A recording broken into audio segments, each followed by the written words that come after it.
하나님께서 오늘 우리에게 허락해 주신 말씀은 우리 신약성경 고린도후서 1장 1절부터 11절까지의 말씀입니다. 고린도후서 1장 1절부터 11절까지의 말씀은 제가 가지고 있는 신약성경 286면에 있습니다. 우리 찾으셨으면 한 절씩 교독하시겠습니다. 하나님의 뜻으로 말미암아 그리스도 예수의 사도된 바울과 형제 디모데는 고린도에 있는 하나님의 교회와 또 온 아가야에 있는 모든 성도에게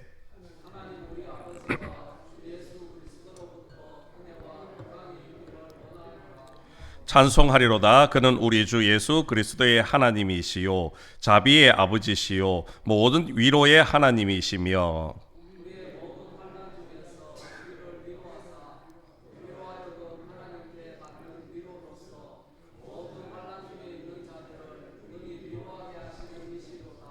그리스도의 고난이 우리에게 넘친 것 같이 우리가 받는 위로도 그리스도로 말미암아 넘치는도다.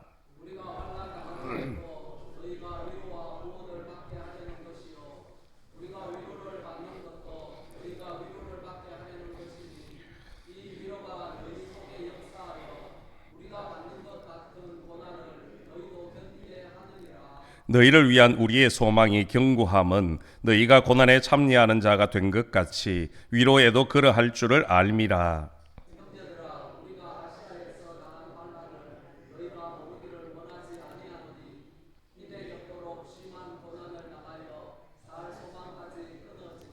우리는 우리 자신이 사형 선고를 받은 줄 알았으니 이는 우리로 자기를 의지하지 말고 오직 죽은 자를 다시 살리시는 하나님만 의지하게 하심이라.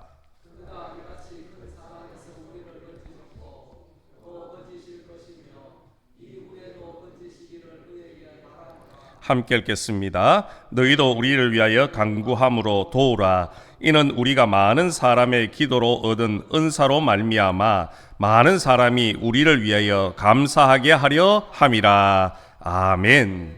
오늘도 우리 수협에 오신 우리 모든 성도님들을 위해 하나님의 크신 은혜와 위로가 있기를 간절히 소망합니다. 우리 오늘부터 고린도후서 말씀을 이제 함께 묵상을 하면서 또 하나님이 주시는 그런 은혜를 나누고자 합니다.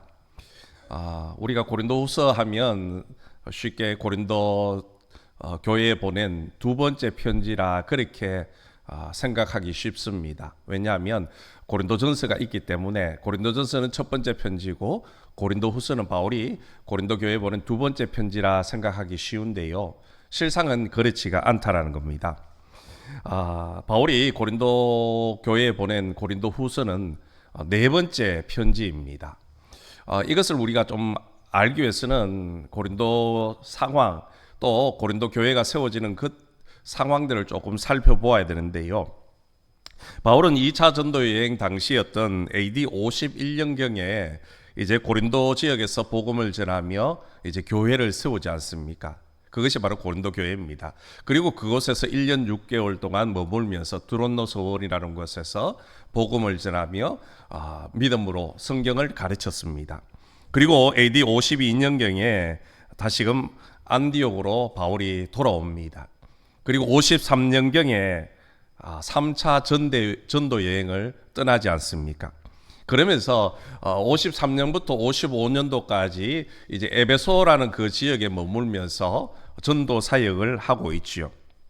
그런데 53년경에 고린도 교회 성도들에게 우상을 숭배하지 말고 또 음행하는 그런 죄를 저지르는 사람들과 가까이 하지 말라. 우상 숭배하는 사람 멀리하라는 그런 권면의 편지를 보냅니다. 그것이 바로 바울이 고린도 교회에 보낸 첫 번째 편지입니다. 그래서 바울은 이 편지를 보내고 얼마 있지 않아서 스데바나를 통해서 이제 고린도 교회의 상황을 듣게 되어지는데요. 그런 편지를 보냈음에도 불구하고 고린도 교회 성도들은 우상 숭배하는 사람들을 가까이 하고 음행을 저지르는 사람들을 가까이 하면서 교회가 점점 어려워지기 시작했다라는 겁니다.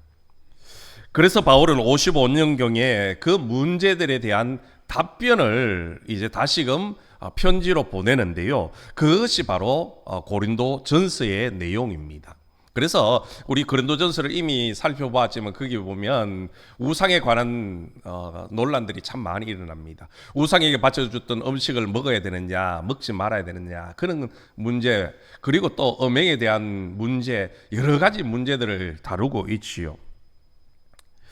그러나 고린도 교회 성도들은요, 바울이 그런 편지를 보냈음에도 불구하고 여전히 그들은 바울의 그 편지를 읽으면서도 깨닫지는 못합니다. 왜냐하면 고린도 교회 안에는 이미 거짓 사도들, 거짓 교사들이 너무나도 많이 들어와 있었기 때문에 바울의 보냈던 편지, 가르쳤던 것들을 잠깐만 흐트러 놓기 시작합니다. 그래서 고린도 교회는 점점 상황이 악화되어지죠. 그래서 바울이 결심을 하기는 내가 고린도 교회에 가야 되겠다.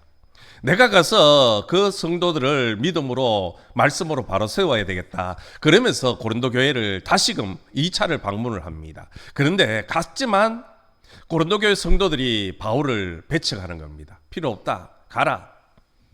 결국 바울은 그곳에서 신앙을 바로 세우지 못하고 떠날 수밖에 없었습니다. 그리고 바울은 다시금 고린도 성도들을 회개하는 그런 촉구를 일으키는 마음으로 눈물로 편지를 한 통 써 보내는데요. 그 편지가 바로 디도편에 보내지는 편지입니다. 이것이 바울이 고린도 교회에 보낸 세 번째 편지였습니다. 그 후에 마게도냐에서 이제 디도를 다시 만나는데요. 디도편에서 이제 고린도 교회 상황을 전해 듣습니다.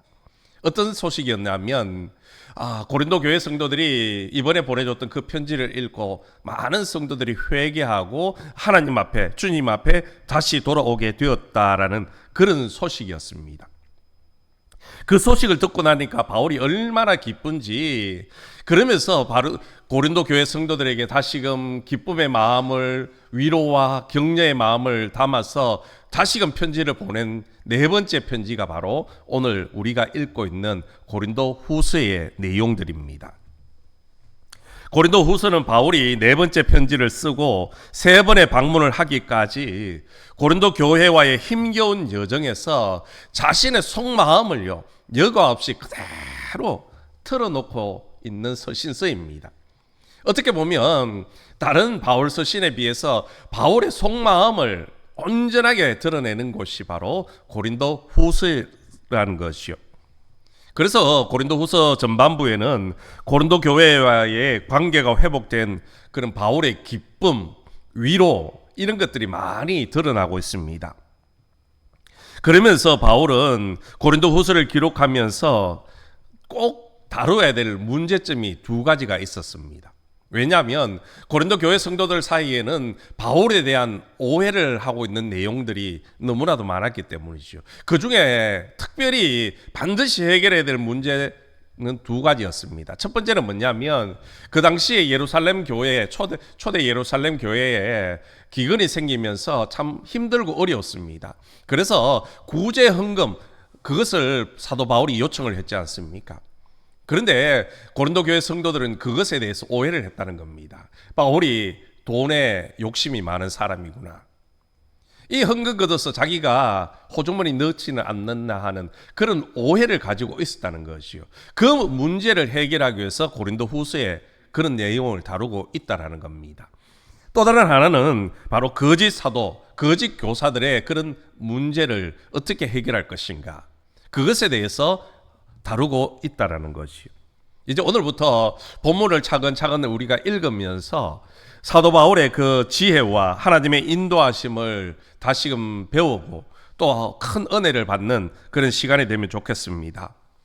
먼저 오늘 사도 바울은 고린도 교회 성도들에게 문안 인사를 보내고 3절에서는 하나님을 소개하고 있는데요. 자비의 아버지라, 위로의 아버지라, 그렇게 사도 바울은 표현을 하고 있습니다.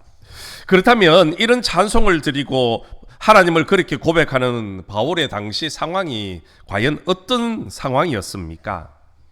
바울이 우리가 이 3절만 보면 바울의 상황이 아주 편안하고 정말 은혜가 넘치고 기쁨이 있는 그런 삶인 것 같지만은 실상은 그렇지가 않았다는 겁니다. 오늘 본문 8절 말씀에 비춰보면 바울은 당시 매우 힘들고 어려운 그런 고난을 겪는 상황이었다는 겁니다. 성경에 뭐라고 합니까? 살 소망마저 다 잃어버렸다. 더 이상 살아봐야 못하겠나 하는 그런 절망감에 놓여 있었다는 상황이었습니다. 물론 성경에서는 사도 바울이 어떤 그런 어려움이 있었는지 고난을 당하고 있었는지 구체적으로 밝히지는 않습니다. 그러나 학자들에 따르면요, 바울이 에베소에서 짐승과 같이 덤벼드는 그런 사람들과의 싸움 때문에 지금 힘들어하고 있을 것이다. 또 어떤 사람들은 은장색 데메드리오에 의한 소동 그 사건 때문에 지금 바울이 힘들고 공경에 처했을 것이다. 또 어떤 사람들은 바울이 전도여행을 다니면서 파선의 고통을 당했지 않습니까? 배가 부서지면서 죽음의 위기를 놓인 적이 한두 번이 아니었습니다. 그런 고통을 당하고 있을 것이다. 그렇게 이야기를 하고 있습니다. 물론 우리가 정확하게 무엇인지는 알 수 없습니다. 그러나 우리가 이 모든 것을 종합해본 한 가지는 바울이 지금 극심한 고난 상황 속에 놓여 있다는 겁니다. 그야말로 목숨마저도 그냥 내려놓을 만큼 그런 절망의 상황이었다는 것이요. 그럼에도 불구하고 바울은 지금 하나님을 소개하면서 자비의 아버지라, 위로의 하나님이시라, 그렇게 표현을 하고 있다는 것이요. 바울이 이런 고백을 할 수 있었던 이유는 바로 하나님의 그 구원의 은혜, 자비의 하나님, 위로의 하나님의 그 능력을 체험했기 때문이라는 겁니다. 물론 바울은 단지 그가 환난에서 구원받았다는 이유 하나만으로 하나님을 자비의 아버지라, 위로의 하나님이라 그렇게 부른 것은 아닙니다. 바울의 그 삶의 사역들을 보면요, 수없이 많은 그런 구원의 은혜를 경험했고 위로도 받았습니다. 그런데 그런 고난 상황 속에서, 절망적인 상황 속에서 다시금 하나님의 구원하심을 경험하고 나니까 정말로 하나님이야말로 자비의 아버지시고 위로의 아버지라는 것을 깨닫게 되었다는 겁니다. 그렇습니다, 여러분. 우리 하나님께서는요, 자기를 믿고 의지하는 성도들에게 자비의 아버지이시며 위로의 하나님이 되신다는 겁니다. 하나님은 당신의 백성들이 고난 가운데 있는 것을 그냥 두고 보시지 않으신다는 겁니다. 이스라엘 백성들을 보십시오. 그들이 애굽에서 압제를 당하며 고난당할 때에 그들이 하나님 앞에 부르짖지 않습니까? 그들이 회개한 것은 없었습니다. 그저 그 고난 가운데서 하나님 우리를 좀 돌아봐 주십시오.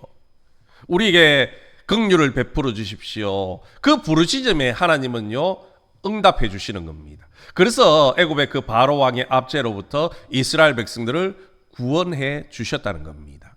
이것뿐만이 아닙니다. 비록 당신의 백성들이 범죄하면 징계하시고 고난을 내리실지라도 그들이 회개하고 부르짖고 돌아오기만 하면 언제든지 자비의 아버지시고 위로의 하나님께서 그들을 세워주시고 회복시켜 주시더라는 겁니다. 그러므로 우리는 하나님께서 자비의 권한이심을 믿고 고난 가운데서도 하나님을 신뢰하는 믿음의 사람들이 되어야 되는 겁니다. 왜냐하면 우리가 믿는 하나님은요, 자비가 많으신 하나님이시기 때문입니다. 또 우리가 고난 가운데서도 우리를 위로해 주시는 분이시기 때문이라는 거죠.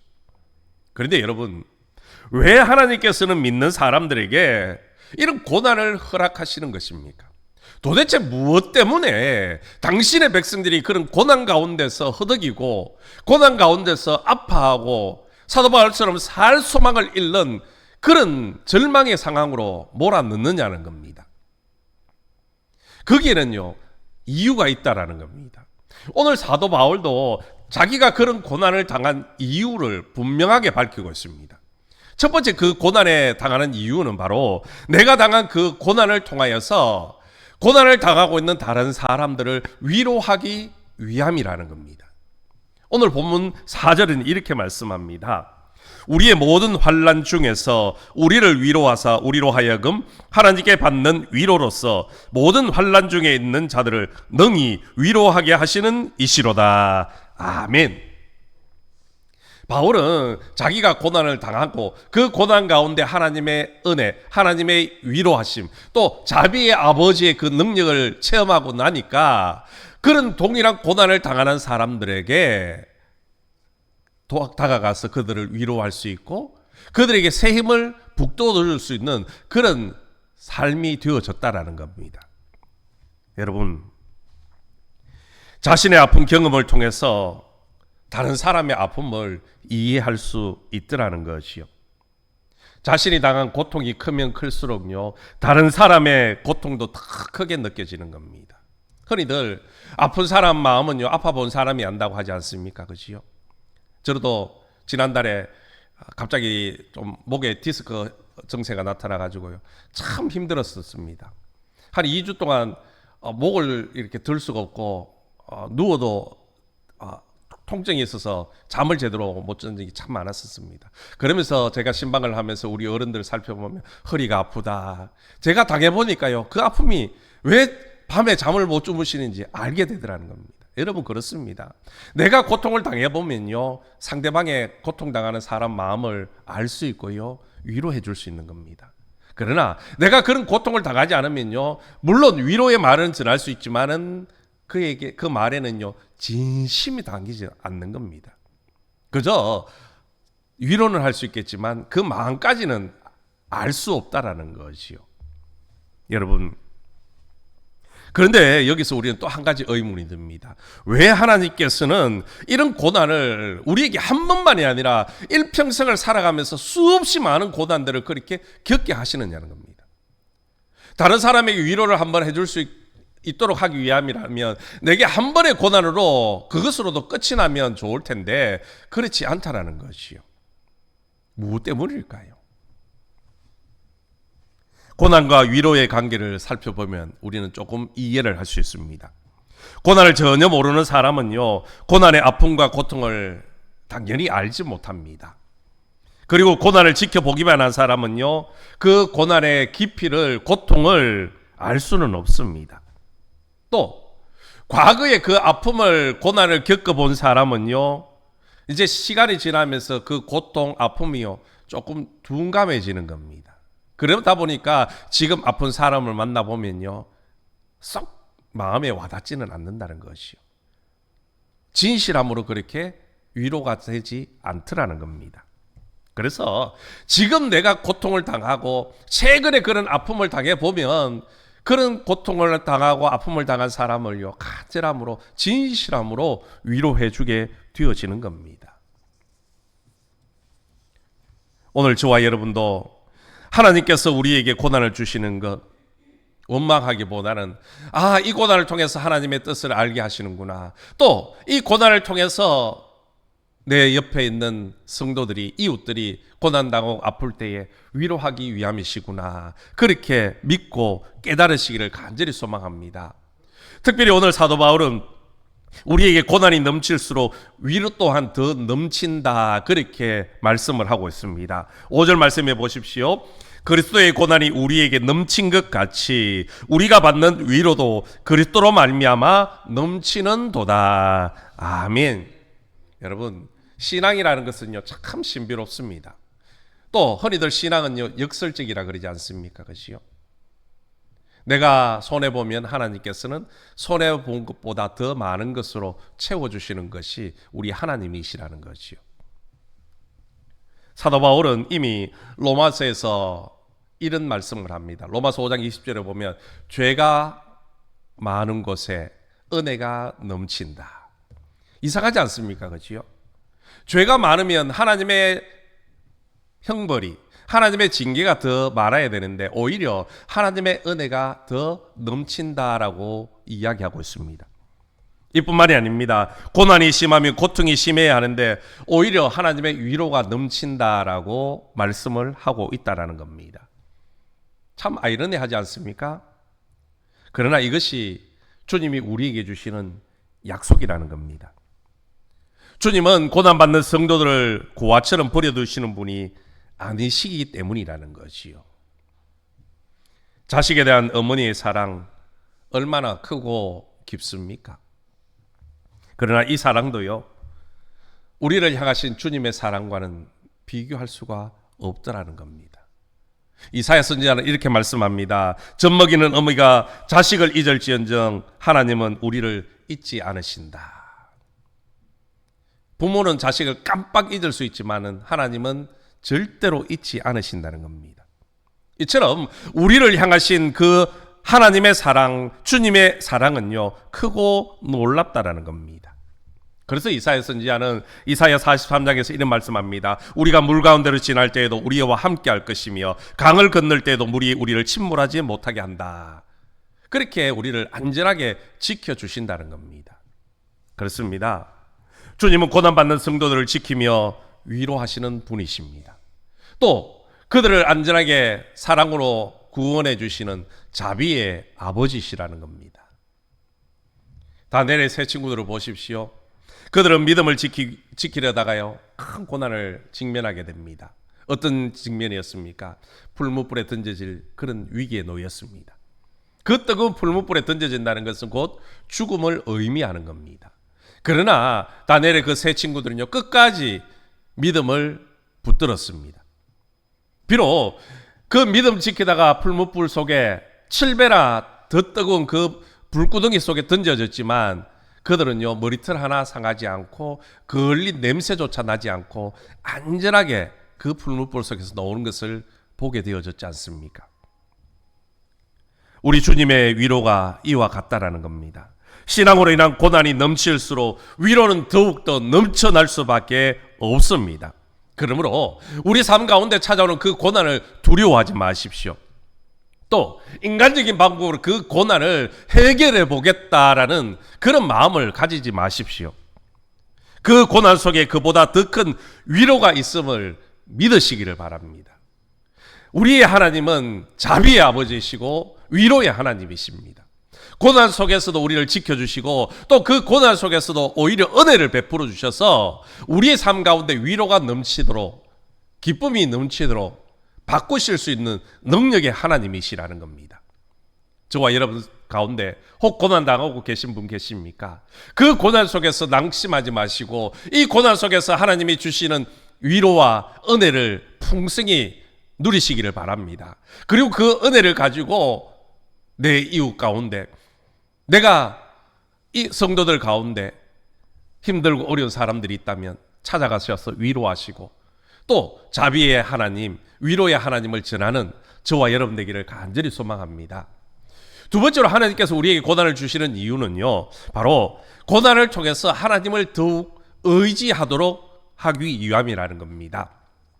오늘 본문 8절 9절 말씀을 보십시다. 형제들아, 우리가 아시아에서 당한 환난을 너희가 모르기를 원하지 아니하노니 힘에 겹도록 심한 고난을 당하여 살 소망까지 끊어지고 우리는 우리 자신이 사형 선고를 받은 줄 알았으니 이는 우리로 자기를 의지하지 말고 오직 죽은 자를 다시 살리시는 하나님만 의지하게 하심이라. 아멘. 우리는 이 말씀 속에서 바울이 고난을 대하는 그 태도, 그 생각을 알 수가 있습니다. 바울의 이 고백에 의하면 정말로 그는 견디기 힘든 그런 상황이었습니다. 살 소망이 완전히 사라진 극한 상황으로 몰려 있었다는 겁니다. 여러분, 만약 우리가 이런 상황에 놓여 있다면 어떤 마음이 들겠습니까? 솔직하게 하나님 앞에 원망하고 불평하지 않겠습니까? 하나님 왜 내게 이런 고난 주십니까?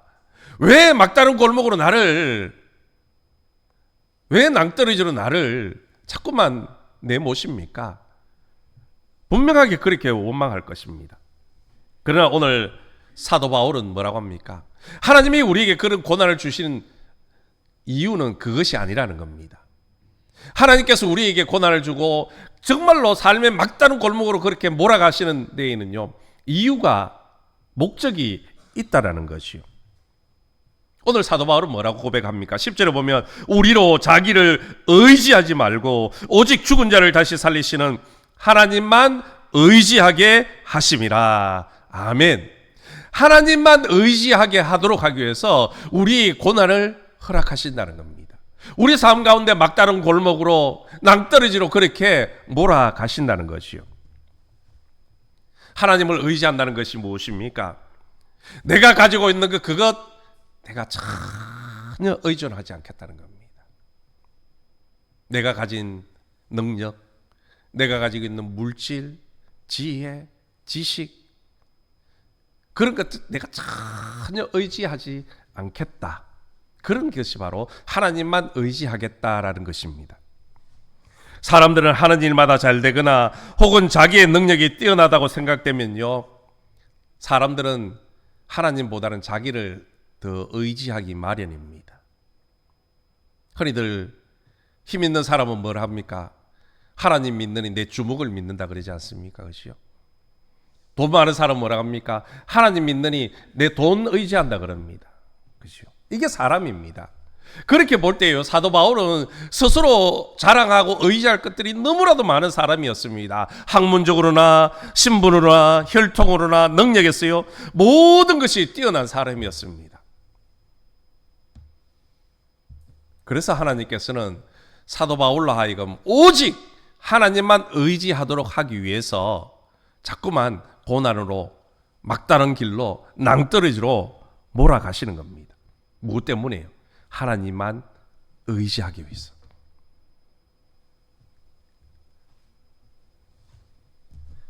성도에게 주어지는 고난은 오직 하나님만을 의지하는 방법을 배우도록 하시는 하나님이 만드시는 바로 훈련의 장소라는 겁니다. 여러분, 이스라엘 백성들을 광야로 이끄신 하나님을 한번 생각해 보십시오. 왜 하필이면 광야이겠습니까? 광야는 먹을 것, 마실 것도 없는 곳입니다. 그리고 그곳에는요, 독사와 정갈과 같은 정말로 사람들에게 생명을 위협하는 치명적인 그런 짐승들이 많은 곳입니다. 또 낮에는 뜨거운 태양빛이고요, 밤에는 그 차가운 기온으로 인해서 사람이 견디기가 어려운 곳이지요. 그런데 왜 하나님은 그들을 그런 극한 상황으로 자꾸만 이끌어 가시는 겁니까? 이유는 한 가지입니다. 이스라엘 백성들이 40년 동안 광야에서 배우고 익힌 것이, 깨달은 것이 무엇입니까? 오직 하나님만 의지하고 사는 것이었습니다. 오직 하나님만 의지하고 살면 먹을 것, 마실 것, 또한 안전의 문제도 하나님이 책임져 주신다는 것을 배우게 하셨다는 겁니다. 여러분, 우리에게 찾아오는 고난은요, 절망의 순간도 원망의 이유도 될 수가 없습니다.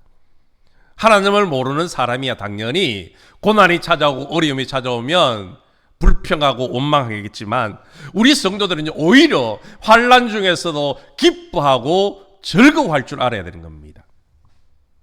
또한 내게 그런 환난이 찾아오면요, 나의 한계를 솔직하게 인정을 하고 하나님 앞에 나아가 엎드려야 되는 겁니다. 하나님, 오직 하나님만 의지하겠습니다. 그렇게 믿음으로 고백하는 순간이 되어야 하는 겁니다. 여러분, 우리가 고난 중에 하나님을 의지하는 것을 배울 수 있다는 것은요, 참으로 우리에게 복입니다. 은혜라는 것이요. 사람은 고난이 아니면요, 좀처럼 자신의 연약함을 고백하지 않습니다. 인정하지 않습니다. 고난 속에 막다른 골목으로 낭떠러지로 밀려나야지 겨우 하나님을 찾기 시작한다는 겁니다. 고난이 찾아와야 기도의 자리에 사람들은 엎드리기 시작하는 겁니다. 다윗 역시 그랬습니다. 여러분, 다윗이 하나님의 마음에 합한 사람이라 불리게 된 것은요, 수많은 그런 고난 속에서도 하나님 앞에 기도하는 그 마음을 배웠기 때문입니다. 오직 하나님만 의지하는 그 믿음을 배웠기 때문에 하나님은 그가 때로는 실수하고 넘어져도요, 다윗은 내 마음에 합한 사람이라, 내 마음에 딱 들은 사람이라, 그렇게 인정해 주시는 겁니다. 그러므로 오늘 우리에게 찾아오는 그 고난의 시간을 헛되이 보내지 않기를 주님의 이름으로 축복합니다. 그 고난을 통해서 하나님을 더욱더 의지하고 하나님 앞에 나아가 엎드려 기도하는 저와 여러분 되시기를 주님의 이름으로 간절히 소망합니다. 여러분, 하나님으로부터 고난과 환난이 왔을 때에 불평하고 원망하기보다는 이것을 통해 말씀하시고자 하는 하나님의 그 뜻, 그 마음을 먼저 살피시기를 소망합니다. 그리고 내가 가진 그 아픔과 고난을 되새기면서 나와 비슷한 상황, 고난 가운데 있는 사람들에게 위로와 소망을 줄 수 있는 저와 여러분 되시기를 주님의 이름으로 간절히 소망합니다. 고난을 통해서 오직 하나님만 의지하는 그런 믿음의 사람들이 되셔서 고난 속에서 오히려 기뻐하고 즐거워하고 힘들고 어려운 사람들에게 주님의 그 사랑으로 다가가 위로하고 격려해 주는 저와 여러분 되시기를 주님의 이름으로 축원합니다. 우리 말씀